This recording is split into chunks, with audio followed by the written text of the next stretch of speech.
the invasion came like a shadow across the stars. An empire, vast and cruel, had set its eyes on Earth, a planet they deemed primitive and insignificant. The Thor, a race of technologically advanced and merciless conquerors, had swept through the galaxy, crushing civilizations beneath their booted feet. Humanity had been next on their list. For years, Earth fought. The United Nations and governments rallied, forming a unified front. The nations built alliances, forged new weapons, and even attempted diplomacy. But no matter how much humanity threw at the invaders, the Thor simply shrugged it off. They were too powerful. The Thor's fleet was massive, their war machines impenetrable. Humanity's efforts seemed like ants trying to fight a firestorm. The world watched in terror as the alien fleet darkened Earth's skies. Desperation filled the air. Military bases fell, cities crumbled, and the sound of bombers overhead became a constant reminder of the end. The world's leaders knew they were outmatched. The Thor were unstoppable. And then, on a quiet evening, as the last remnants of Earth's defense crumbled and hope faded into the darkness, something unexpected happened. In the heart of the chaos, a whispering voice broke through the hopelessness. It was the voice of an ancient warrior, a man whose name was once known only in myth, General Elias Grant. Once hailed as the savior of nations during Earth's darkest hours, he had disappeared years before the invasion, presumed dead. His return, however, wasn't in the form of a man who would lead an army to victory, but of something far more terrifying, a symbol of defiance. Grant had spent years studying this Thor from the shadows, hidden beneath the radar of the enemy. He learned their ways, their weaknesses, and their prideful arrogance.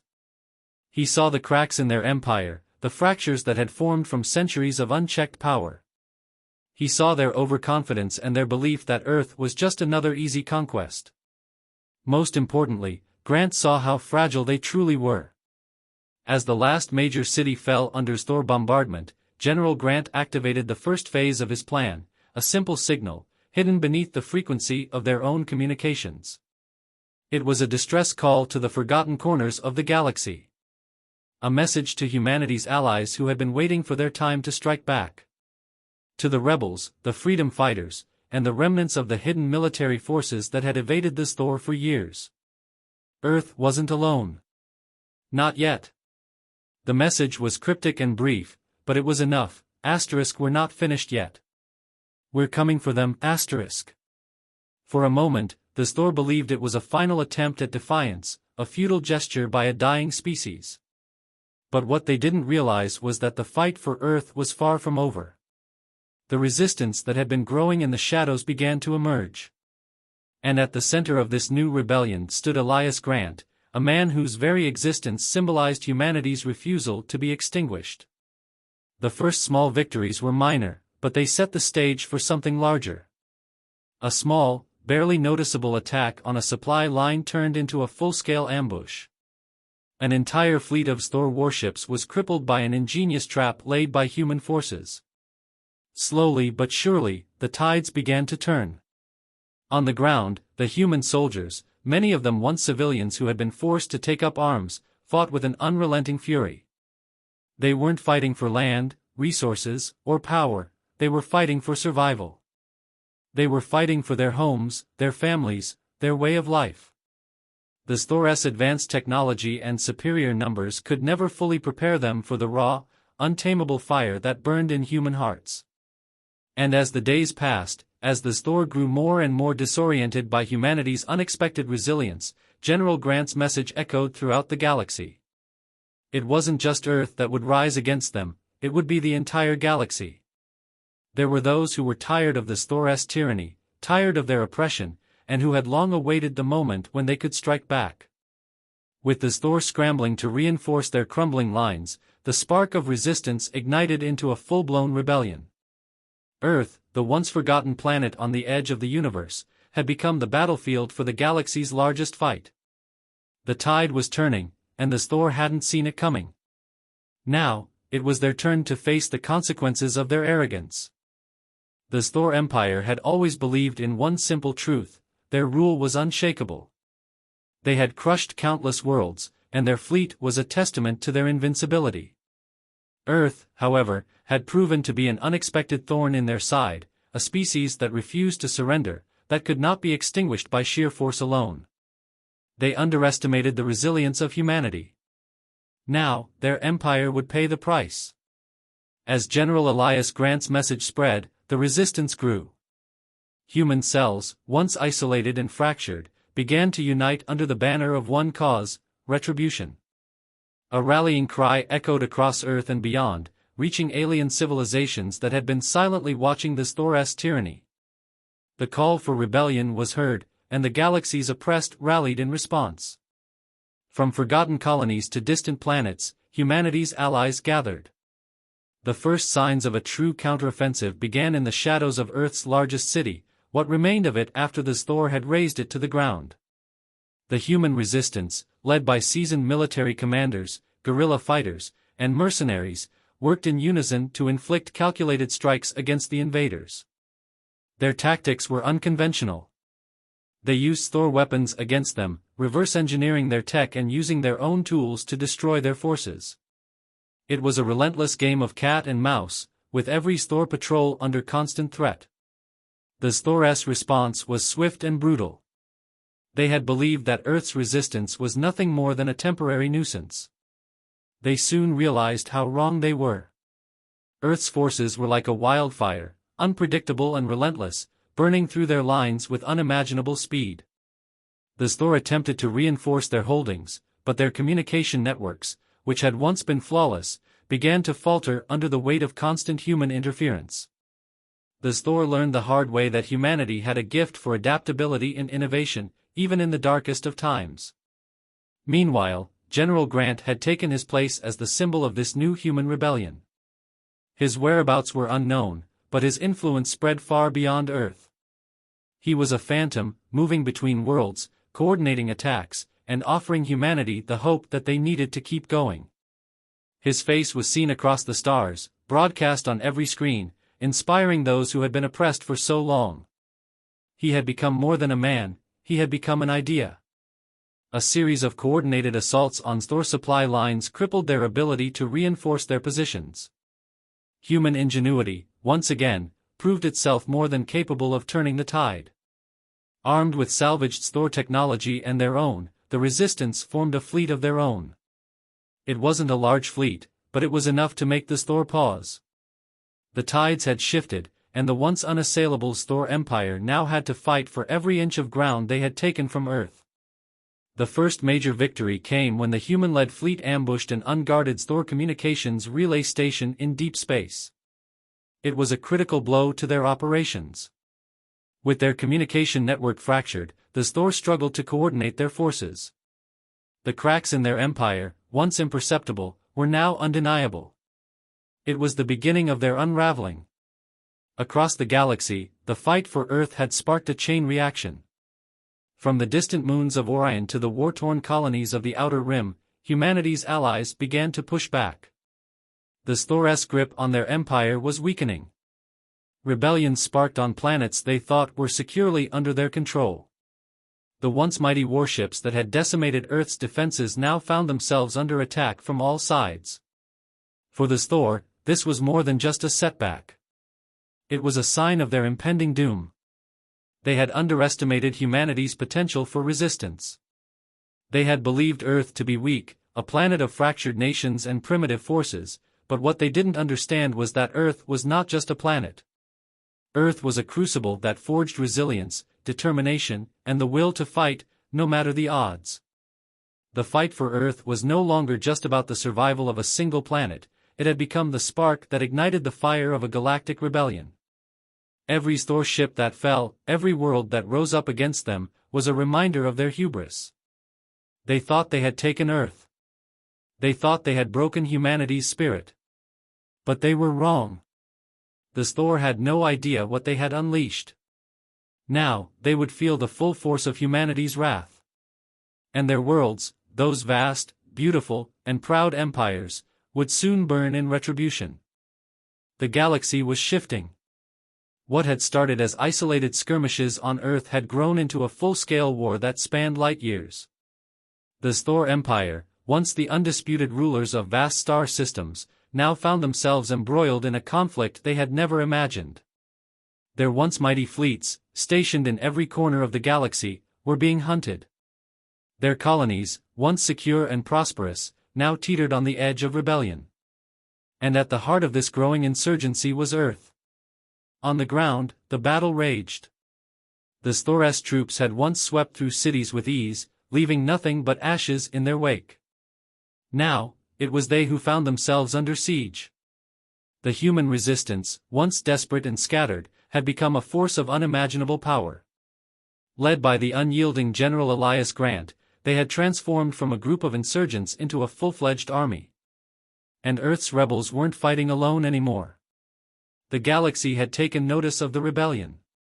Allies from distant worlds, long oppressed by the Thor, had begun to lend their forces to humanity's cause. The first wave of alien reinforcements arrived in the form of the Tresh, a race of deadly sharpshooters who had spent centuries under the Thor's thumb. The Tresh had been watching humanity's defiance from afar, waiting for the moment when it would be their turn to fight. That moment had come. With the Tresh joining the cause, the human resistance gained not only firepower but the expertise to wage war on a galactic scale. Tresh snipers could take down an Thor officer from miles away, while their ships, sleek and agile, struck swiftly and decisively. The Thor could no longer rely on their technological superiority. For the first time in centuries, they were losing ground. Back on Earth, General Grant's strategy had shifted. No longer was he focused solely on defending the planet. It was time to take the war to the Thor's doorstep. A coalition of human and alien forces, bolstered by guerrilla fighters and dissidents from the Thor's own ranks, began planning the first major assault, a full-scale invasion of a critical Thor stronghold, a planet called Nruin, a jewel in their empire. Nruin was a symbol of the Thor's power, a world brimming with resources, and heavily fortified. It was also the site of a secret weapon, something the Thor had been developing in the darkest corners of their empire. But the resistance didn't care. They weren't just fighting for the planet, they were fighting for something more, the destruction of the Thor's sense of invulnerability. The assault on Nruin began under the cover of a massive starship battle. A combined fleet of human and alien ships launched a full-scale engagement with the Thor's defenses, distracting them long enough for the ground forces to land. It was a bold, audacious strike, but Grant knew the Thor could not withstand the combined might of the rebels. The initial landing was chaotic, with Thor forces quickly realizing that the resistance wasn't just attacking, they were infiltrating. Human and Tresh soldiers, working together seamlessly, breached the planet's defenses, fighting through fortified cities and deep underground bunkers. The Thor, once so confident in their supremacy, scrambled to mount a defense, but they were outmatched. Their troops were spread thin, their forces divided between multiple fronts, and their confidence shattered by the relentless tide of rebellion. As the battle raged on, Grant's elite strike team made their way toward the heart of the Thor stronghold, a massive research facility located beneath Nruin's surface. This was where the Thor had been working on their secret weapon, a biological device that could wipe out entire populations in a matter of days. If the resistance could destroy it, the Thor's ability to wage war would be crippled forever. The team, a mix of humans, Tresh, and defected Thor soldiers, infiltrated the facility, overcoming traps and security systems. They fought their way deeper into the complex, each corridor a battleground. The tension was palpable, this mission was the turning point. If they succeeded, they would deal a crippling blow to the Thor Empire. If they failed, Nruin would become another tomb in the growing war against them. Finally, they reached the heart of the facility, the lab where the biological weapon was being stored. A massive chamber filled with vials of a deadly, glowing substance. The weapon was ready, waiting to be deployed against yet another planet, another civilization. But the resistance wasn't going to let that happen. With one final strike, they planted the charges. The facility shook with the force of the explosion as the biological weapon was destroyed. The Thor had lost their advantage. As the rebellion spread across the galaxy, the Thor's empire began to fracture. The destruction of Nruin sent shockwaves through the entire galaxy. Planets that had once been under Thor control now saw their captors as vulnerable, as beaten as any other. And the flame of resistance, once a spark on Earth, had become an inferno. The Thor had thought they were untouchable. They had underestimated humanity, and now, they were paying the price. The resistance would not stop until every one of their worlds burned in retribution. The victory on Ruin was just the beginning. The Thor Empire, once the epitome of ruthless conquest and iron-fisted control, was beginning to crumble from within. The resistance, now a united front of humans, alien rebels, and former Thor loyalists, had taken their first major step in crippling the heart of the Empire. But the true test was yet to come. The destruction of the biological weapon on Ruin was a crippling blow to the Thor's war effort. The once feared weapon, capable of decimating entire populations in days, had been reduced to dust. The Thor military, once so proud of its technological superiority, found itself on the defensive. Planet after planet began to rise up against their oppression. The fragile alliance that held the Thor's empire together now threatened to unravel entirely. And all the while, General Elias Grant, a man whose name had become synonymous with humanity's defiance, was orchestrating the next phase of the rebellion, an all-out offensive to wipe the Thor off the face of the galaxy. Grant's plan was simple but devastating. He would lead the charge to strike at the very core of the Thor's power, their capital planet, Zythar. Zythar was the jewel of their empire, a world of unimaginable wealth and advanced technology, home to their political leadership and military command. It was where the Thor's most powerful leaders resided, and the fall of Zythar would signal the collapse of their entire reign. But Zythar was also heavily defended. It had been designed to withstand the most catastrophic of attacks. Its orbit was heavily patrolled by the Thor fleet, its cities fortified by the most advanced weaponry the Empire had at its disposal. No enemy had ever breached its defenses, and the Thor were confident that no rebellion could threaten their homeworld. It was the heart of their empire, and they would defend it with everything they had. General Grant knew this would be the ultimate test. He knew the cost would be high, but he also knew that victory here would end the war. Zythar had to fall. The rebellion could not afford to let the Thor rebuild their forces or rally their remaining loyalists. The time to strike was now. The plan to invade Zythar required a massive, coordinated effort.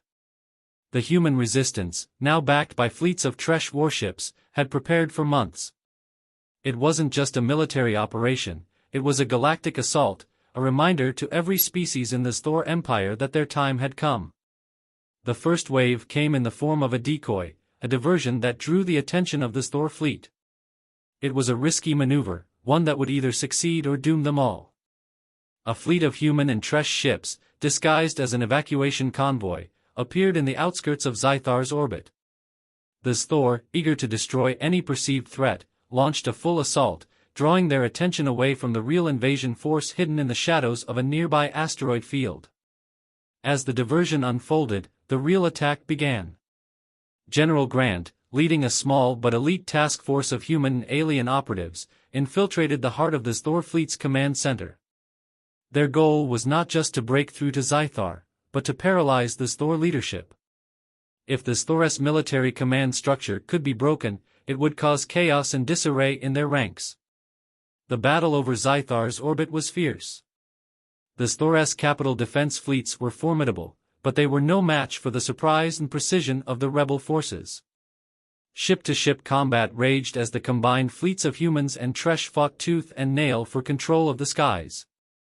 Thor warships fell one by one, their once impenetrable shields now shattered by relentless rebel fire. On the ground, human and alien troops stormed Zythar's heavily fortified cities, fighting tooth and nail to take every inch of the planet. The Thor's ground forces, while powerful, were not prepared for the relentless assault. Rebels from every corner of the galaxy, former slaves, defected soldiers, and oppressed peoples, fought side by side, their fury driving them forward. In the heart of the Thor capital, General Grant and his team penetrated the secure command center, fighting their way through layers of defense. The leadership of the Thor, those who had once believed themselves untouchable, were now in the crosshairs. Grant had one goal: to send a message to the Empire. With the Thor military leadership cornered, the resistance struck.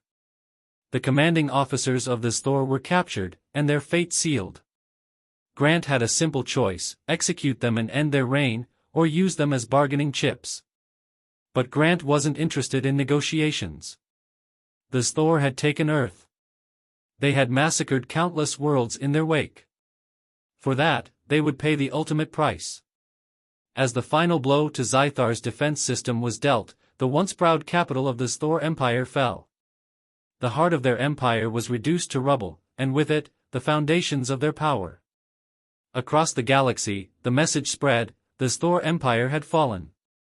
In the wake of the battle, as the dust settled, the galaxy looked on in awe.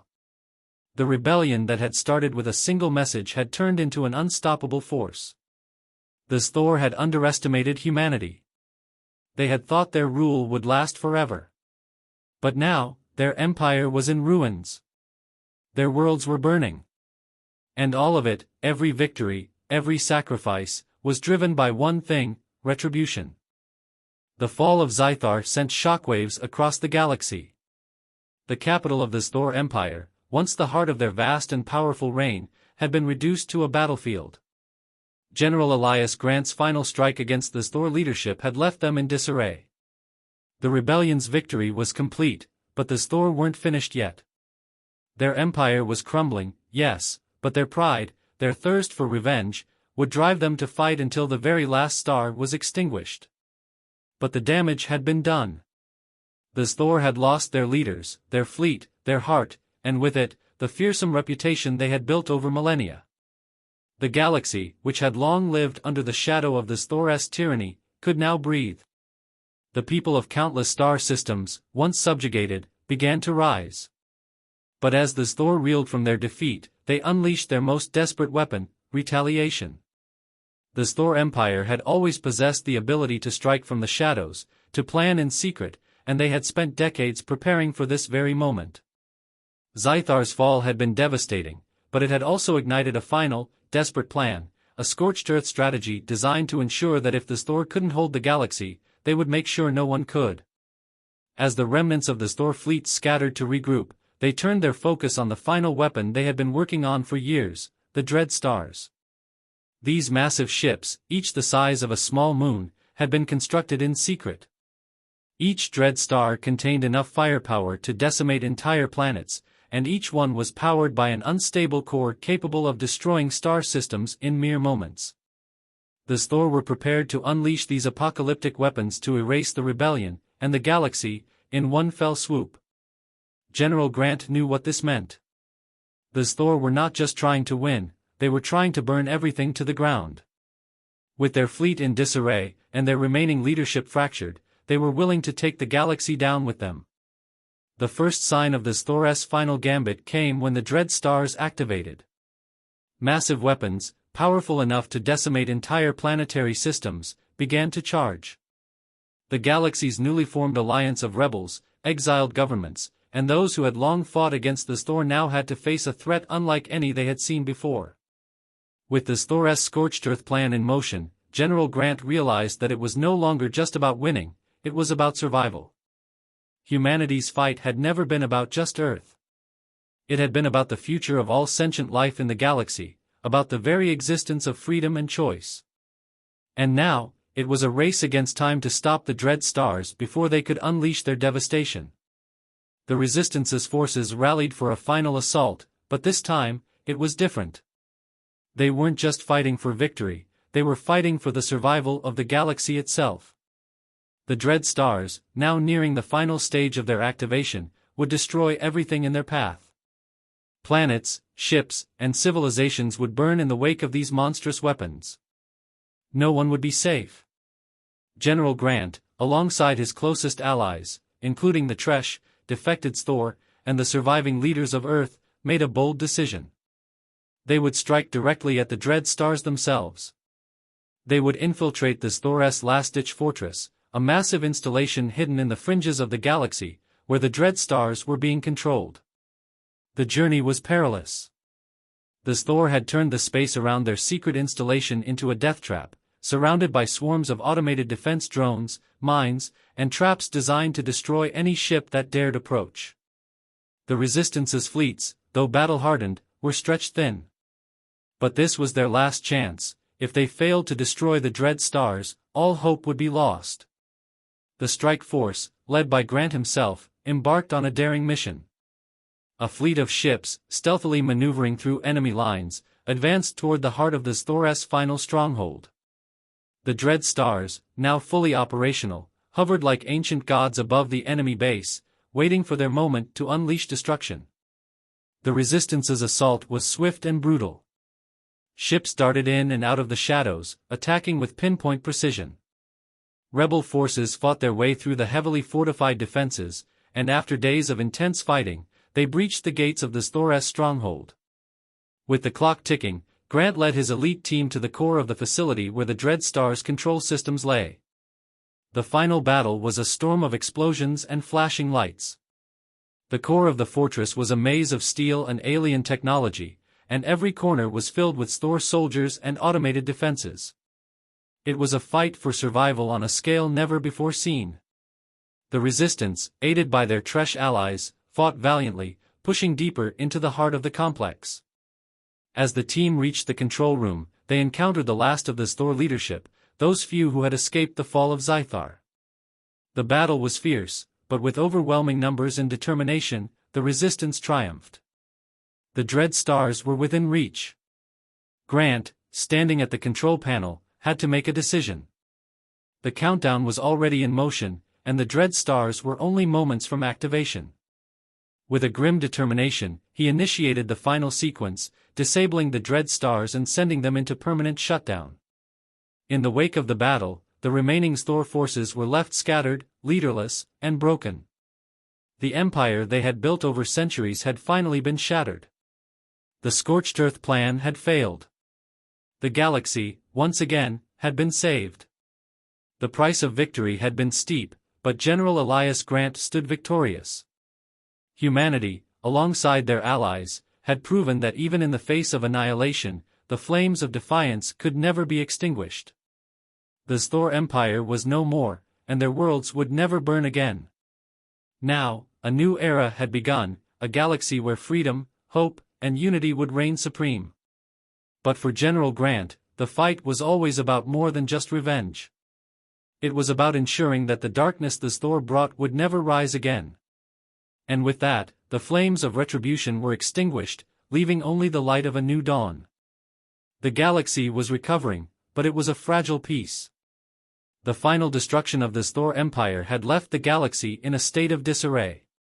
Though their tyrannical rule had come to an end, the damage they had caused was far-reaching. Entire systems had been devastated. Worlds, long held in the grip of fear and oppression, now had to rebuild from the ashes. And yet, amid the ruins, there was a promise of hope, a new beginning.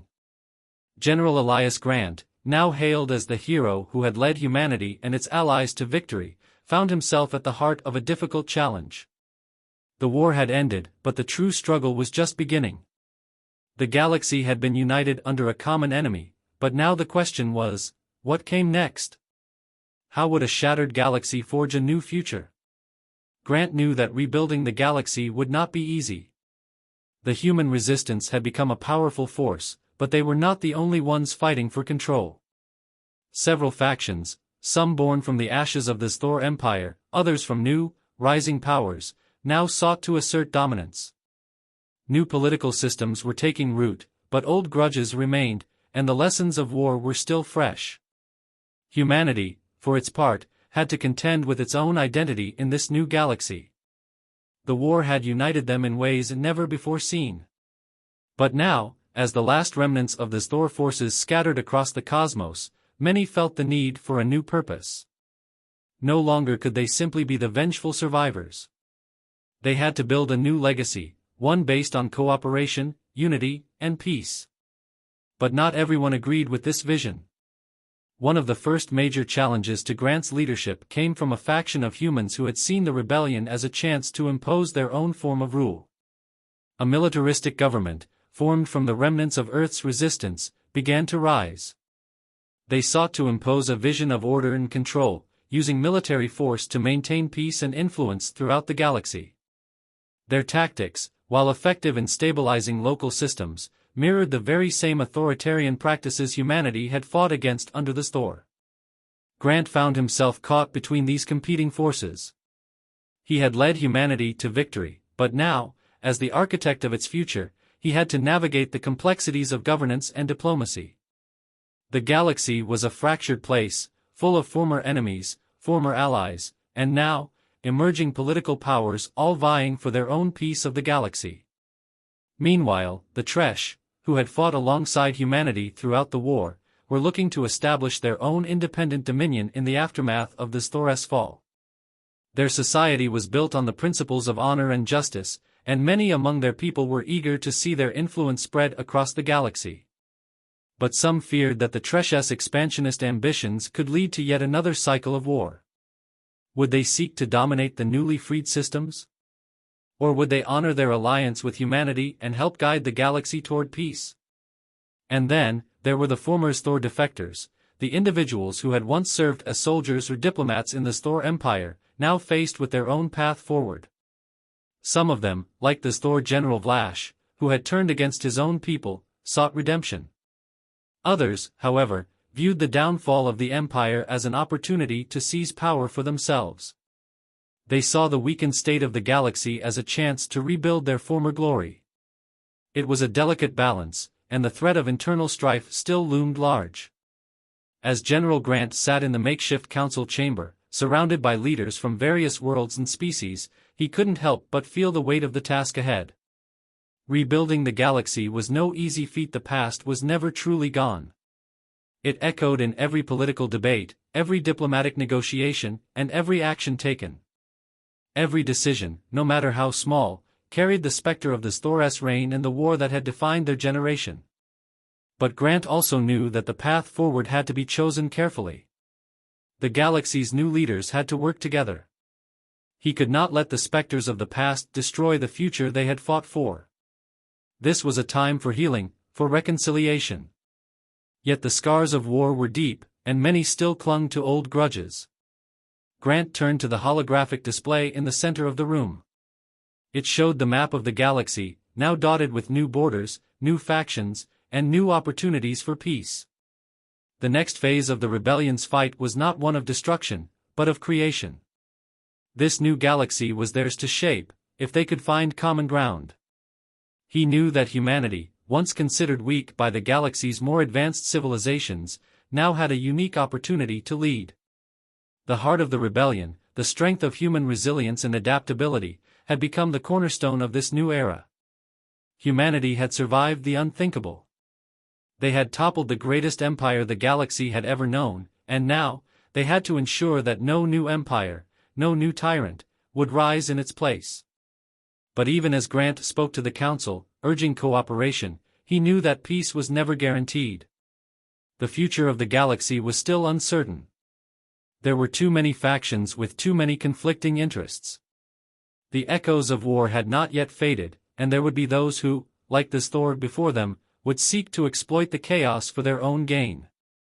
The galaxy would need a strong, unified leadership if it was to stand the test of time. But who would rise to fill that role?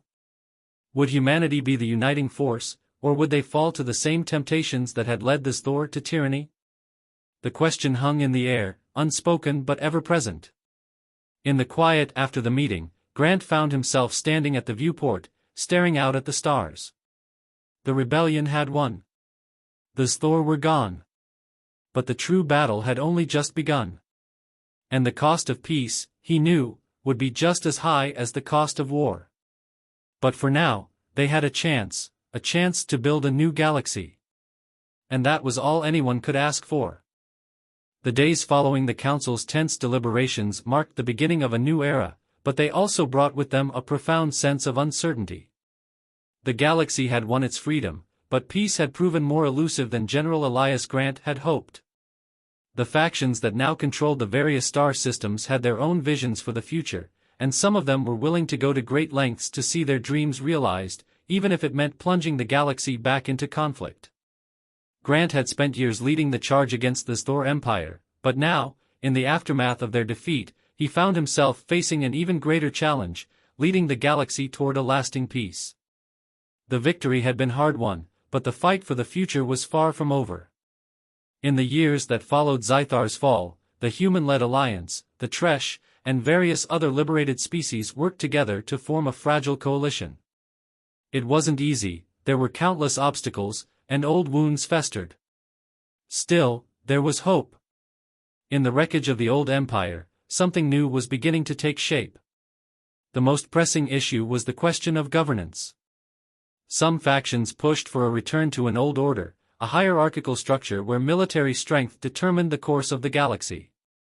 Others sought a council-style government, one where all voices were heard and decisions made collectively.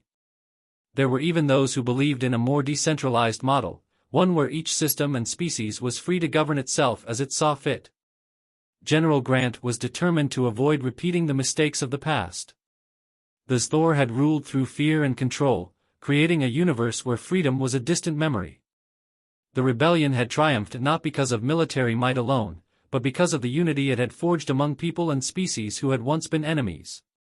Humanity's strength had not come from weapons or tactics, but from the unwavering belief that cooperation, compassion, and a shared dream for freedom were stronger than any weapon. Despite his conviction, Grant knew the road ahead would not be smooth. Many of the factions that had fought against the Thor now found themselves at odds, each vying for influence in the newly formed Galactic Council. The Tresh, though honorable, were pushing for a more structured, militarized approach, while the human-led factions advocated for more inclusive, democratic solutions. The former Thor generals, now scattered across the galaxy, were also stirring trouble, some seeking to restore their power, while others simply wanted revenge. But through it all, Grant refused to be swayed. He had seen the horrors of unchecked power. He had watched as the Thor crushed entire worlds beneath their boots, and he had witnessed the devastation that followed their downfall. The galaxy needed something different, a balance between strength and compassion, between order and freedom. One of the greatest tests came from an unexpected source, the newly liberated colonies of humanity. Many of them had fought alongside Grant's forces, and they owed their freedom to the sacrifices made during the war. But now, some of these colonies were beginning to question the very system that had brought them their freedom. The idea of centralized power, even if it was a democratic one, was a concept that didn't sit well with some of the more independent-minded colonies. They had tasted freedom, and they were not eager to surrender it again. Grant understood their fears, but he also knew that true freedom could not exist in a fractured galaxy. There had to be a balance. The galaxy had to remain united. If it didn't, it would once again become a playground for the ambitious, the power-hungry, and the opportunistic. He worked tirelessly, meeting with leaders from every corner of the galaxy, listening to their concerns, and trying to find common ground. As the months turned into years, the Resistance's victory was solidified not through force, but through diplomacy. Grant, with his unshakable resolve and belief in the potential of every sentient being, became a symbol of hope for a galaxy still scarred by war. He managed to unite former enemies, placing humanity at the center of a new and unprecedented era of galactic cooperation. But not all was settled. There were still conflicts, skirmishes between rival factions, internal strife among the Tresh and other species, and dissent from those who wanted to seize control of what had been gained. The remnants of the Thor, scattered and broken, remained a threat, though diminished. The galaxy was far from stable. Still, Grant refused to give up on the vision of a peaceful galaxy. He established a system of oversight, a universal peacekeeping force made up of representatives from all species, with a rotating leadership to ensure fairness and accountability. This council, despite its flaws, stood as a beacon of hope for the future. It was not perfect, but it was a beginning. The most powerful symbol of humanity's new place in the galaxy came in the form of the Council Hall, a grand structure on the newly formed neutral planet of Solara, where leaders from across the galaxy gathered to debate, decide, and work toward peace. General Grant, though reluctant to assume a position of leadership, took his place as the first representative of humanity, not as a ruler, but as a servant to the galaxy's future. the galaxy was no longer a place ruled by fear, but one where hope could take root. It was a place where the lessons of the past were never forgotten, and where the mistakes of the old order would never be repeated. In the quiet moments, Grant often stood at the window of his office, looking out at the stars. He had given everything for this peace, for this future. The journey had been long, and the cost had been high. But humanity, and the galaxy, had survived.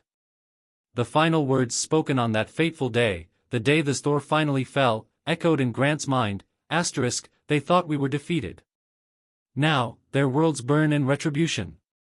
But the world that followed the fall of the store, the galaxy they had fought for, was not one of retribution. It was one of renewal, of rebirth. And, for the first time in centuries, the galaxy was finally at peace. And so, the new dawn began.